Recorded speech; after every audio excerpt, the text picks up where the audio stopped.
আসসালামু আলাইকুম।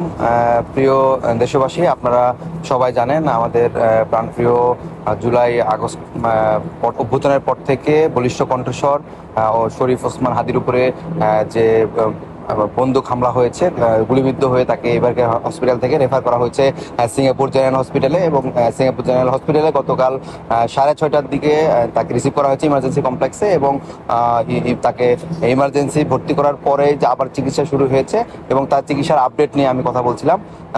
তার চিকিৎসার আপডেট আজকে আমরা জানতে পেরেছি সিঙ্গাপুর জেনারেল হসপিটালে যারা নিউরোসার্জন আছে তাদের সাথে আমাদের যোগাযোগ আছে। আমরা তাদের মাধ্যমে জানতে পেরেছি যে তার যে ব্রেনের যে কন্ডিশনটা, ব্রেনের সিটি স্ক্যান করা হয়েছে এবং আমরা দেখেছিলাম যে বাংলাদেশের যে ব্রেনের সিটি স্ক্যানে আমরা দেখেছি টানা তৃতীয়বার অর্জন করেছে দেশের সেরা সুপার ব্র্যান্ড স্বীকৃতি বসুন্ধরা টিস্যু। তার মাথায় যে বাম পাশটা ইসকেমিক চেঞ্জ আছে, ঠিক সেটা অপরিবর্তিত রয়েছে এবং ইসকেমিয়া কিছুটা বলা যায় যে আরও পরিলক্ষিত হয়েছে এবং তার যে মাথার যে ফোলাটা সেটাও এখনো রয়ে গিয়েছে।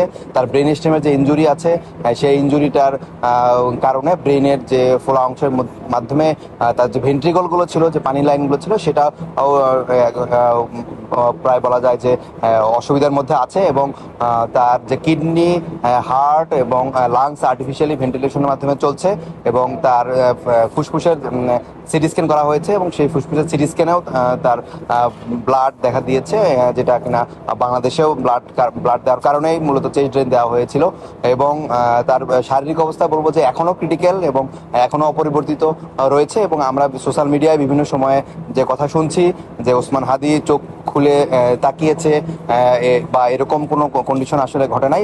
মূলত ওসমান হাদির কন্ডিশন এখনও ক্রিটিক্যাল এবং তার কন্ডিশন অপরিবর্তিত রয়েছে এবং যেভাবে তার জিসিএস ছিল E1VT-3, সেটাই মূলত এখনো আছে। এবং আমরা আশা করি যে ওখানে সিঙ্গাপুর জেনারেল হসপিটালে তার যে বিভিন্ন মনিটরিংগুলো ছিল সেই মনিটরিংগুলো এখনো কন্টিনিউসলি করা হচ্ছে এবং আমরা দেখতে পাচ্ছি যে আসলে তার শারীরিক অবস্থা অবনতি হয় নাই বা উন্নতিও আমরা খেয়াল করি নাই। তার অবস্থা স্ট্যাটিক আছে এবং তার জ্ঞান ফিরে আসার সম্ভাবনা যদি আমরা বলি তাহলে চিকিৎসকরা বলেছে এখনো আসলে আমরা ওইভাবে অ্যাসেস করতে পারছি না যে আসলে কি হবে। তবে আল্লাহ চাইলে তো সব মিরাকল ঘটাতে পারেন এবং আমরা চাই যে শরীফ ওসমান হাদির মতো বলিষ্ঠ কণ্ঠস্বর বাংলাদেশের জন্য, বাংলাদেশের জাতির জন্য আসলে খুব বেশি দরকার। এবং আমরা সবাই দোয়া করব তার শারীরিক অবস্থা যে পর্যায়ে আছে সেই পর্যায়ে থেকে যাতে কামব্যাক করে এবং সে স্টিল ফাইট করছে এবং আমরা চাই যে আসলে